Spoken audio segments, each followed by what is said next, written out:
Hola gente de YouTube, les doy la bienvenida a la segunda parte de la serie Viendo Películas de mi Watchlist de Letterboxd. ¿Saben cómo funciona la dinámica? Veo una película que tengo en mi Letterboxd, la analizo y le pongo una calificación. Hoy desde la película número 21 a la 40, espero que lo disfruten. Después de la intro, las reseñas.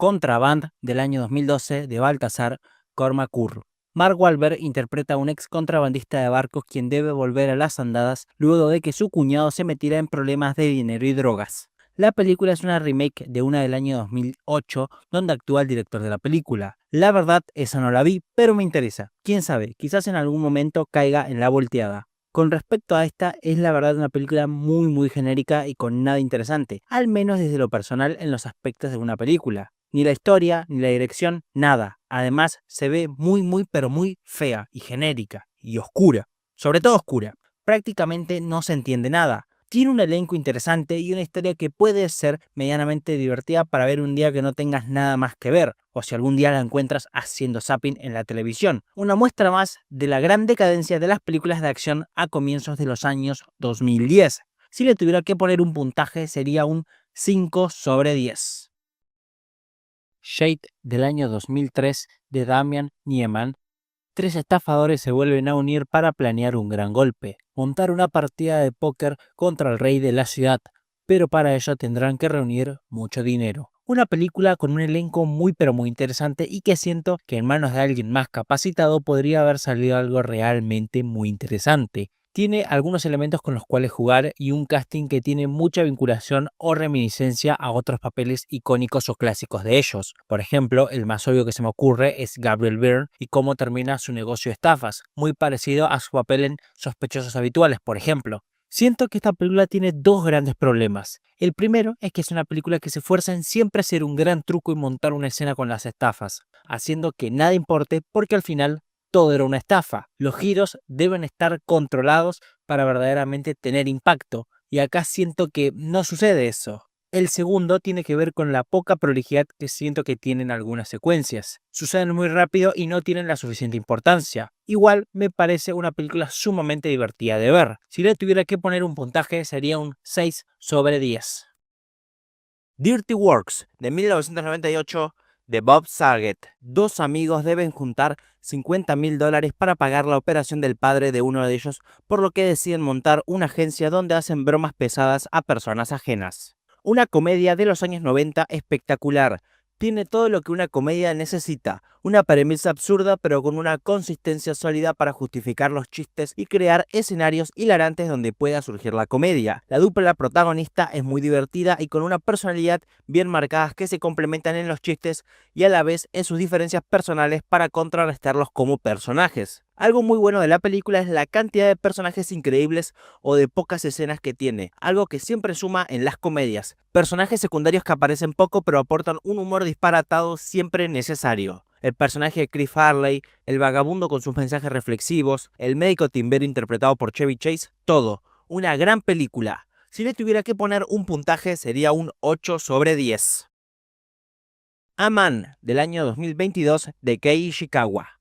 Una mujer divorciada se casa con un hombre tranquilo y misterioso. Este hombre muere y se descubre que su verdadero nombre no es el que decía ser. A partir de eso, un abogado deberá investigar y conocer el pasado de este señor. Una verdadera obra maestra del cine japonés y una de mis favoritas sin lugar a dudas de esta serie hasta la fecha. Cómo los primeros 25 minutos es una historia y luego va girando lentamente hacia otra, cómo se va construyendo lentamente el pasado de los personajes y cómo este de una u otra manera se vincula con nuestro protagonista. Es una película que podemos describir como un drama, pero tiene sus coqueteos con el fantástico y el thriller. Brillante. Tiene para mí el plano de la década hasta la fecha. Una película súper enigmática. Y, como siempre manda el cine japonés, donde reina el silencio está todo dicho. Locura de película. Si le tuviera que poner un puntaje sería un absoluto 10. A Dangerous Ground de 1951 de Nicolas Ray. A un policía con conductas violentas le asignan un caso de asesinato en un pueblito. Su investigación lo lleva a la casa de una mujer ciega, quien es la hermana del culpable. Una película que podría resumir mucho del Hollywood clásico. Una película con un corazón y un sentimiento profundamente humanista por la vida. La creencia de que uno puede encontrar la paz, la felicidad y la fe a pesar de siempre haber estado viviendo con la violencia. Este tipo de películas tenían al famoso código Hays, que ponían a las mismas en una doble paradoja, porque al final los que cometen actos impuros tenían que morir, pero en el fondo desprenden y se sienten palpables la idea de redención y segunda oportunidad. La inteligencia del Hollywood clásico de mostrar y hacer sentir algo que quizás no se ve a primera vista. Hermoso. Si le tuviera que poner un puntaje, sería un 8 sobre 10. A Private Hell 36, de 1954, de Don Siegel.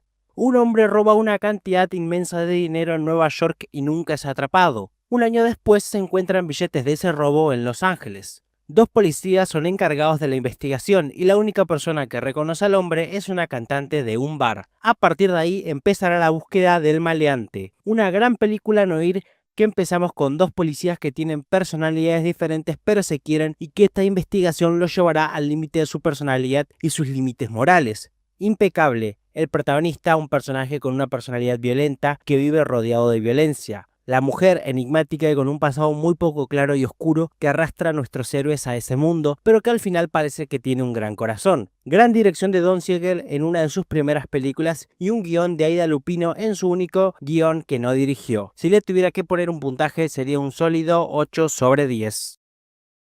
Spy Game, del año 2001, de Tony Scott.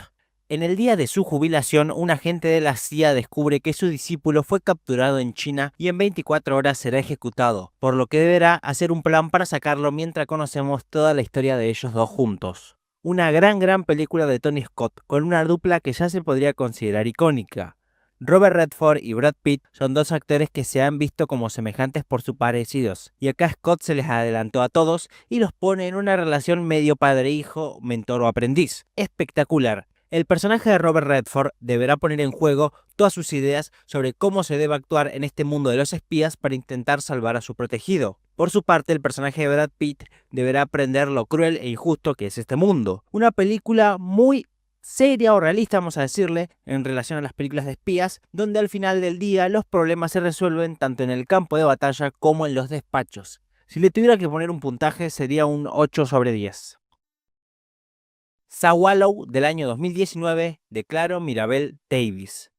Una mujer ama de casa que vive una vida idílica empieza a desarrollar una obsesión con comer objetos o materiales peligrosos. Una película que desde la premisa es muy interesante y algo morbosa. Siento que está bien sustentada desde lo argumentativo el por qué ella empieza a comer eso. De hecho, da espacios a múltiples lecturas que podrían desencadenar en una de esas o en una combinación de varios factores. Algo muy interesante que tiene la misma es que cuando entra en juego el personaje de la psicóloga no nos da la explicación del caso, sino que termina agregando más a la destrucción mental y moral que tiene el personaje. Lamentablemente creo que acá empieza la debacle de la película y lo que era la premisa. Que ella coma cosas, se termina olvidando y terminamos teniendo una resolución de conflicto que es lo que le sigue a aburrida desde lo personal. Todo solucionado con un discurso que la verdad hizo que me perdiera un poco en la película. Me hubiera gustado un final con un poco más de adrenalina. Pero bueno, si le tuviera que poner un puntaje sería un 6 sobre 10. Devil, del año 2010, de John Eric Dowle. 5 extraños se quedan atrapados en un ascensor y lentamente empezarán a morir. Lo curioso es que entre ellos supuestamente se encuentra el diablo. Esta película y la siguiente dentro de esta serie son las películas que produjo M. Night Shyamalan y que nunca vi. Esta película en particular, él desarrolló la historia principal y encargó el guión a otro, pero igual se siguen viendo algunas de sus características principales en historias. Lugares cerrados, historias que parecen pesimistas pero que tienen un giro de tuerca optimista, lo sobrenatural en la modernidad del relato, la necesidad del apocalipsis inmediato, entre otras. Una película realmente increíble que quizás en lo que más flojea es en su dirección. Si la hubiera dirigido el propio Shyamalan estoy seguro que hubiera sido mucho más interesante. Igual una película espectacular con esa intriga de querer conocer bien qué está pasando. Y para los espectadores esperanzadores, ese final me parece de los mejores que he visto en cine últimamente. Si el diablo existe, Dios también. Si le tuviera que poner un puntaje, sería un 8 sobre 10. Caddo Lake, del año 2024, de Logan George y Celine Held. Una niña de 8 años desaparece misteriosamente, y luego una serie de muertes y desapariciones pasadas comienzan a tener relación, alterando para siempre la historia de una familia separada. Una historia de bucles y viajes temporales realmente interesante. Se puede poner un poquito densa la primera vez que se adentra en la historia porque no tiene mucho sentido, pero mientras avanza se va haciendo más interesante. Algo oscura la película y con un final que, aunque es esperanzador, no deja de ser un poco triste para algunas personas. Esta fue la primera película producida por la compañía de Shyamalan y que no sea un proyecto suyo o de su familia. La otra película producida es The Watchers del año 2024 de su hija Ishana, que realmente recomiendo.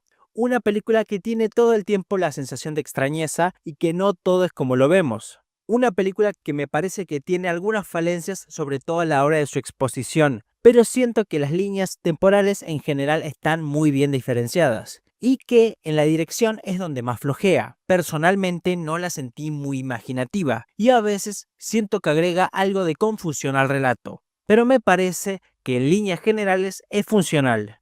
Si le tuviera que poner un puntaje sería un 7 sobre 10. Confessions del año 2010 de Tetsuya Nakashima. Una profesora de escuela descubre que los que desvivieron a su hija son los alumnos que tiene ella, por lo que decidirá elaborar un plan para vengarse contra ellos. Una película extremadamente psicológica y con personajes realmente destructivos. No hay buenos, solo personas que no están del todo destruidas. Una película muy border, pero a la vez muy enigmática. No sabes para dónde va a terminar yendo en este retorcido enfrentamiento entre personajes. Al parecer, la película está basada en una obra de teatro, y siento que eso se nota y bastante. Sobre todo en esos primeros 15-20 minutos donde hay una sobreexplicación muy verborrágica de la trama. La película es muy interesante y plantea bien los caminos de varios personajes para llegar a saber cómo terminamos ahí. No busca leccionar a los espectadores y ofrece una historia sádica donde ganará el que mejor maneje la tragedia. Si le tuviera que poner un puntaje sería un 7 sobre 10. The Loss of a Teardrop Diamond, del año 2008 de Jodie Markel. La historia sigue a una mujer de los años 20 de Memphis que hereda una gran fortuna de su padre y desafía las convenciones sociales de la época en busca del amor, por lo que le pide a un hombre que la acompañe a las fiestas de la ciudad. Todo se complica cuando en una de esas fiestas ella pierde los aretes de diamantes de gran valor. Una película que parte de un guión de Tennessee Williams, autor de otros libretos de cine icónicos como Un tranvía llamado Deseo con Marlon Brandon. La verdad, no terminé de entrar en la historia y creo que es un poco rara. No termino de entender qué era lo que buscaba la película. ¿Un drama de época? ¿Una película de romance? Cosas que me parece que hacen que le falte algo a los personajes. Una película que tiene cierta ambigüedad en la acción de los personajes, pero luego tiene a otros que son muy estereotipados. No hay concordancia en eso. Luego siento que quizás la fiesta no es del todo incómoda o trae suficientes inconvenientes como se esperaría. Una película que, para resumir, siento que no termina de encontrar su tono. Si le tuviera que poner un puntaje sería un 5 sobre 10. Postman Blues, del año 1997 de Sabu. Sawaki es un cartero que se reencuentra con un amigo de la infancia que ahora es yakuza y por este motivo la policía cree que él es un criminal. Todo se complica cuando se hace amigo de un sicario en el hospital. Debido a todo esto, la policía intentará darle captura mientras él no está enterado. Una película muy complicada y que seguramente divida muchas opiniones. Tiene un ritmo y un estilo muy particular. Algunas personas pueden entrar en la dinámica que propone el filme y otros quedarse afuera. Yo, personalmente, entré de lleno en su peculiar universo. Me encantó. Tiene onda, un cancherismo muy latente, pero a la vez la característica melancolía asiática y esa sensación de incertidumbre. Tiene muchos estilos y géneros dentro que conviven y a muchos quizás eso no le guste. Por momentos es un drama, por momentos un filme de gánster, por momentos una comedia. Todo en un mismo combo que a mí me gustó. Si le tuviera que poner un puntaje sería un 9 sobre 10.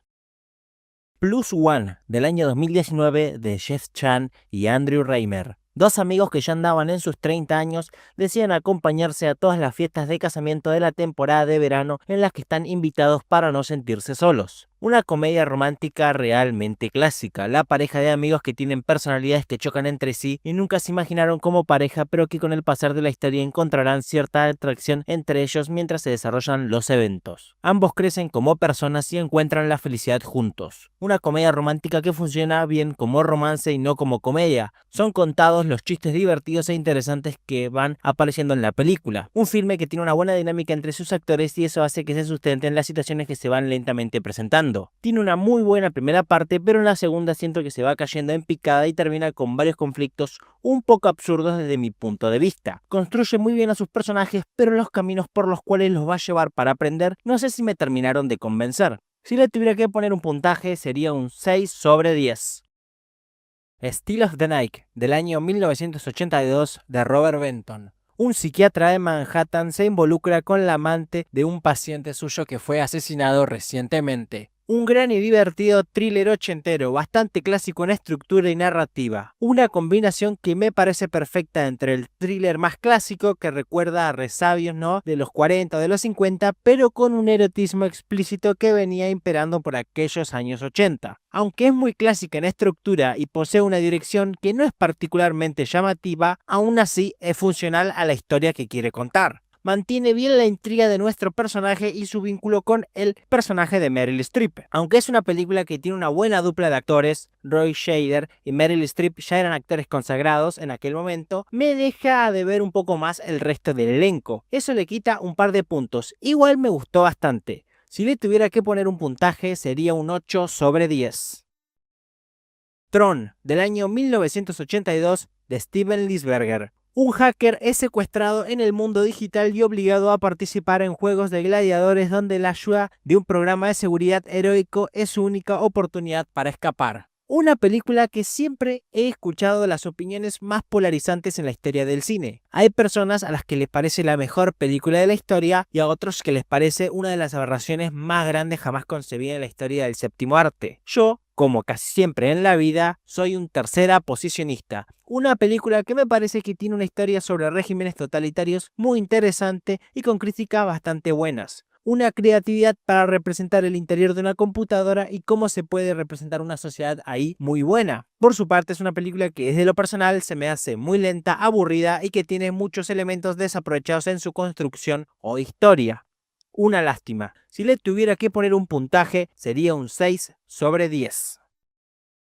Tron Legacy, del año 2010, de Joseph Kosinski. La película se sitúa en la época en la que salió y nos cuenta la vida del hijo de Kevin Flynn, quien perdió a su padre hace más de 2 décadas y aún lo está buscando creyendo que desapareció en el mundo cibernético. Una secuela totalmente impecable, superando con creces a su predecesora. La primera película que dirigió Kosinski, quien a posteriori dirigiría películas como Top Gun Maverick o F1. Una historia mucho más coherente y ordenada que tiene varias vinculaciones a lo que a posterior serían tópicos reiterativos en la carrera de este director, aunque él no aparece acreditado como guionista. Lo bien dirigida que está y la perfecta que es la musicalización y los momentos donde poner esa música es algo de lo cual el director se ha hecho experto con el pasar de los filmes, pero acá ya deja sus primeros grandes vistazos. Una secuela de la nada de una película algo olvidada de los 80 que reinventa el estilo, totalmente acertado. Una película que salió en un momento donde la digitalización empezó con fuerza a dominar el mundo como es hoy en día. Si le tuviera que poner un puntaje sería un 8 sobre 10. The Pursuit of D.B. Cooper, de 1981, de Roger Spottiswoode.